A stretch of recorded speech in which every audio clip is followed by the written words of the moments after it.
ಎಲ್ರಿಗೂ ನಮಸ್ಕಾರ.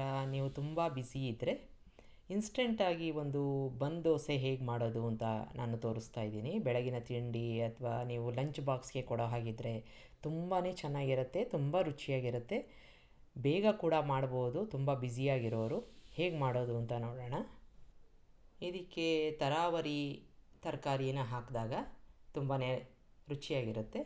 ನಾನಿಲ್ಲಿ ಕ್ಯಾಬೇಜ್ ತೊಗೊಂಡಿದ್ದೀನಿ. ನಿಮಗೆ ಯಾವ ತರಕಾರಿ ಬೇಕೋ ಅದನ್ನು ನೀವು ತೊಗೋಬೋದು. ಇಲ್ಲಿ ನಾನು ಸ್ವಲ್ಪ ದೊಡ್ಡದಾಗಿ ಈ ಥರ ಸ್ಲೈಸ್ ಥರ ಹೆಚ್ಕೋತಾ ಇದ್ದೀನಿ. ಆಗ ಒಳಗಡೆ ತರಕಾರಿ ತುಂಬಾ ಕ್ರಿಸ್ಪಾಗಿ ಇರುತ್ತೆ. ಜೊತೆಗೆ ನಮ್ಮ ಬನ್ ದೋಸೆ ತುಂಬಾ ಗೂಡಾಗಿ ಕ್ರಿಸ್ಪಾಗಿ ಬರುತ್ತೆ. ನಿಮಗೆ ಬೇಡ ಅಂತಂದರೆ ಯಾವ ರೀತಿ ಬೇಕಾದರೂ ಹೆಚ್ಕೋಬೋದು. ನಿಮಗೆ ಬೇಕಾದ ತರಕಾರಿ ಕೂಡ ತೊಗೋಬೋದು. ಇಲ್ಲಿ ನಾನು ಒಂದು ಪಾತ್ರೆಗೆ 2 ಕಪ್ನಷ್ಟು ಉಪ್ಪಿಟ್ಟಿನ ರವೆನ ಹಾಕ್ಕೋತಾ ಇದ್ದೀನಿ. ಇದಕ್ಕೆ ಸುಮಾರು ಅರ್ಧ ಕಪ್ನಷ್ಟು ಮೊಸರನ್ನು ಹಾಕ್ಕೋತಾ ಇದ್ದೀನಿ. ನೀವು ಬೇಕಾದರೆ ಮಜ್ಜಿಗೆ ಕೂಡ ಹಾಕ್ಕೋಬೋದು. 1 ಕಪ್ನಷ್ಟು ಮಜ್ಜಿಗೆ ಹಾಕ್ಕೊಂಡ್ರೆ ಸಾಕಾಗತ್ತೆ. ಈಗ ಇದಕ್ಕೆ ರುಚಿಗೆ ತಕ್ಕಷ್ಟು ಉಪ್ಪನ್ನು ಹಾಕ್ಕೊಂಡು ಚೆನ್ನಾಗಿ ಮಿಕ್ಸ್ ಮಾಡ್ಕೊಂಬಿಡೋಣ. ಇದು ಸ್ವಲ್ಪ ಒಣಕಲಾಗಿ ಇರುತ್ತೆ, ಹಾಗಾಗಿ ನೋಡಿಕೊಂಡು ಸ್ವಲ್ಪ ನೀರನ್ನು ಹಾಕ್ಕೊಂಡು ಕಲಿಸ್ಕೊಂಡು ಇಡಬೇಕು. ಪೂರ್ತಿಯಾಗಿ ಚೆನ್ನಾಗಿ ಕಲಿಸ್ಕೊಳ್ಳೋದು ತುಂಬ ಮುಖ್ಯ. ಇಲ್ಲಾಂತಂದರೆ ಒಣಕಲು ರವೆ ಏನಾದರೂ ಅಕಸ್ಮಾತ್ ಹಾಗೆ ತಳದಲ್ಲಿ ಇದ್ದರೆ ಆಮೇಲೆ ಅದು ತುಂಬಾ ಗಟ್ಟಿಯಾಗಿ ಬರುತ್ತೆ. ಈಗ ಪೂರ್ತಿಯಾಗಿ ಕಲಿಸ್ಕೊಂಡಿದ್ದೀನಿ. ಇದನ್ನು ಸ್ವಲ್ಪ ನೆನೆಯೋಕ್ಕೆ ಬಿಡೋಣ. ಅಕಸ್ಮಾತಾಗಿ ಆಮೇಲೆ ಗಟ್ಟಿಯಾಗೋದು ಬೇಡ ಅಂತ ಅನಿಸಿದ್ರೆ ಒಂದು 20 ನಿಮಿಷ ನೆನೆಯೋಕ್ಕೆ ಬಿಟ್ಟಿದ್ದೀನಿ. ನೋಡಿ, ಸ್ವಲ್ಪ ಗಟ್ಟಿಯಾಗಿದೆ.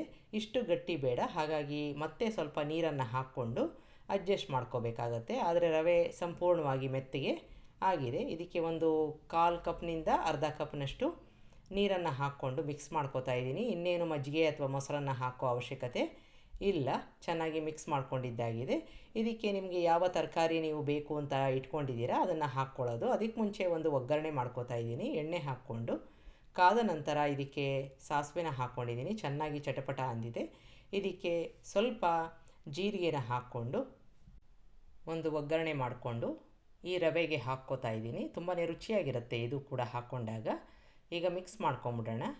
ಇದಕ್ಕೆ ನಾನು ಒಣಮೆಣಸಿನ್ಕಾಯಿ ಚೂರನ್ನು ಹಾಕ್ಕೊಂಡಿದ್ದೀನಿ. ನಿಮಗೆ ಬೇಕು ಅಂತಂದರೆ ಹಸಿಮೆಣಸಿನ್ಕಾಯಿನ ಚೆನ್ನಾಗಿ ಕಟ್ ಮಾಡಿ ಇದಕ್ಕೆ ಹಾಕ್ಕೋಬೇಕು.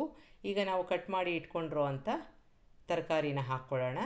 ಕ್ಯಾಬೇಜು, ಈರುಳ್ಳಿ, ಇದ್ರ ಜೊತೆಗೆ ಕ್ಯಾರೆಟು, ಕ್ಯಾಪ್ಸಿಕಮ್ಮು, ನೀವು ಬೇಕಾದರೆ ಹುರುಳಿಕಾಯಿ ಕೂಡ ಹಾಕ್ಕೋಬೋದು. ಸಣ್ಣದಾಗಿ ಕಟ್ ಮಾಡಿ ನಾವು ಹಾಕ್ಕೊಂಡಿರೋ ಒಂದು ಕಾರ್ನು ಎಲ್ಲನೂ ಬೆರೆತಾಗ ತುಂಬಾ ಚೆನ್ನಾಗಿರುತ್ತೆ.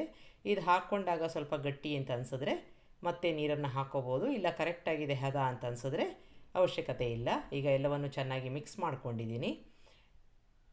ಈ ಹದಕ್ಕೆ ಇರಬೇಕು, ತುಂಬ ಗಟ್ಟಿ ಬೇಡ, ಜಾಸ್ತಿ ತರಕಾರಿ ಕಾಣಿಸೋ ಹಾಗೆ ಇರಬೇಕು. ಇದಕ್ಕೆ 1 ಟೀ ಸ್ಪೂನಷ್ಟು ಈನೋ ಹಾಕ್ಕೋತಾ ಇದ್ದೀನಿ. ಇದಕ್ಕೆ ಸ್ವಲ್ಪ ನೀರನ್ನು ಹಾಕ್ಕೊಂಡು ಹಗುರವಾಗಿ ಇದನ್ನು ಕಲಿಸ್ಕೊಂಡು ನಾವು ಇನ್ನು ದೋಸೆನ ಮಾಡ್ಕೋಬೋದು. ಇದ್ರ ಜೊತೆಗೆ ನಾನು ಒಂದು ಸಣ್ಣ ಕಪ್ನಷ್ಟು ಕೊತ್ತಂಬರಿ ಸೊಪ್ಪು ಕೂಡ ಹಾಕ್ಕೋತಾ ಇದ್ದೀನಿ. ತುಂಬಾ ರುಚಿಯಾಗಿರುತ್ತೆ.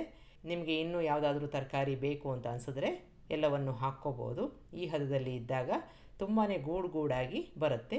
ಈಗ ಒಂದು ಬಾಣಲೆ ತೊಗೊಂಡಿದ್ದೀನಿ. ಅದಕ್ಕೆ ಸ್ವಲ್ಪ ಎಣ್ಣೆನ ಹಾಕ್ಕೊಂಡು ಚೆನ್ನಾಗಿ ಕಾದ ನಂತರ ಸಾಸಿವೆ ಹಾಕ್ಕೋತಾ ಇದ್ದೀನಿ. ಬಿಳಿ ಎಳ್ಳಿರುತ್ತಲ್ಲ ಅದನ್ನು ಹಾಕ್ಕೊಂಡಾಗ ಒಂಥರ ರುಚಿ ತುಂಬ ಚೆನ್ನಾಗಿರುತ್ತೆ. ನಿಮಗೆ ಬೇಡ ಅಂತಂದರೆ ಸ್ಕಿಪ್ ಮಾಡ್ಬೋದು.